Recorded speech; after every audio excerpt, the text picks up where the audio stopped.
MSP और लंबित मांगों को पूरा करवाने के लिए आज किसान दिल्ली कूच करने जा रहे हैं। देश की राजधानी दिल्ली और हरियाणा की टिकरी बॉर्डर पर फिलहाल स्थिति सामान्य है। हालांकि कल ही इन रस्तों को संकरा कर दिया गया था। एक तरफ का नज़ारा मैं आपको दिखाता हूं। ये रास्ता जो है वो देश की राजधानी दिल्ली से हरियाणा की तरफ जाता है, जहां पर ट्रक और लोहे के कंटेनर खड़े करके बैरिकेटिंग करके इसको संकरा कर दिया गया है। वहीं दूसरी तरफ की अगर बात करें तो जो लोहे के बैरिकेड्स हैं वो भी मंगवाए गए हैं। इतना ही नहीं, यहाँ पर पैरामिलिट्री फोर्सेस के जवानों की भी ड्यूटी लगाई गई है। इसके साथ ही पुलिस की भी कई टुकड़ियाँ यहाँ पर तैनात की जा चुकी हैं, क्योंकि जब यहाँ किसान आएंगे तो इस रास्ते को पूरी तरह से बंद करने का काम किया जाएगा। किसी भी कीमत पर किसानों को राजधानी दिल्ली के अंदर एंटर करने की अनुमति नहीं होगी।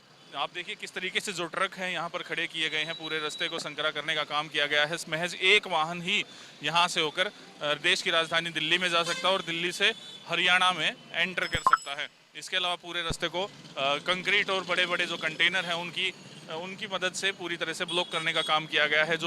जो बैरिकेड्स यहाँ पर लगाए गए हैं, जो कंटेनर रखे गए हैं, उन कंटेनरों के अंदर भी मिट्टी डालकर उनका वजन बढ़ाने का काम किया गया है, क्योंकि जब किसान यहाँ पर आएंगे तो इन्हें हटा ना सकें। इनमें काफ़ी वजन जो है वो भर दिया गया है पहले से ही। पुलिस के जवानों की ड्यूटी भी लगाई गई है। बात करें अगर यहाँ पर जो निगरानी है वो सीसीटीवी कैमरे के अंदर है।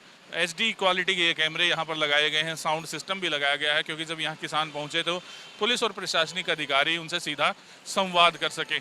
हालांकि जो अगर बहादुरगढ़ के उद्योगपतियों की बात करें तो उन्होंने हर एक मेट्रो पिलर पर एक संदेश किसानों के नाम छोड़ा है, जिसमें साफ तौर पर ये बताया गया है। कॉन्फेडरेशन ऑफ बहादुरगढ़ इंडस्ट्रीज़ ने ये आह्वान किया है कि बहादुरगढ़ के उद्योगपतियों की तरफ से एक अपील है और कर्मचारियों की तरफ से भी अपील है कि जो यहाँ पर किसान आए तो एकत्रित ना हो, जिनसे उनका रोजगार ना छिने।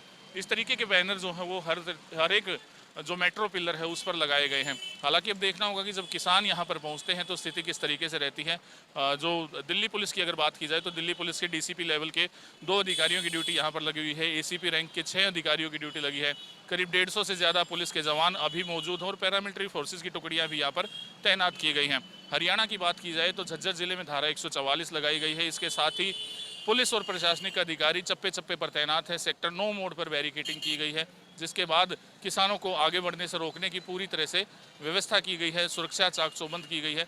इसके साथ ही जो पुलिस है उसकी तरफ से एक एडवाइजरी भी जारी की गई है कि जिसे भी राजधानी दिल्ली के अंदर एंटर करना है, रोहतक से होकर जो बहादुरगढ़ से होकर दिल्ली के अंदर एंटर करने थे, उन वाहनों को गुड़गांव की तरफ भेजा जा रहा है, क्योंकि गुड़गांव से रास्ता राजधानी दिल्ली की तरफ पूरी तरह से खुला हुआ है।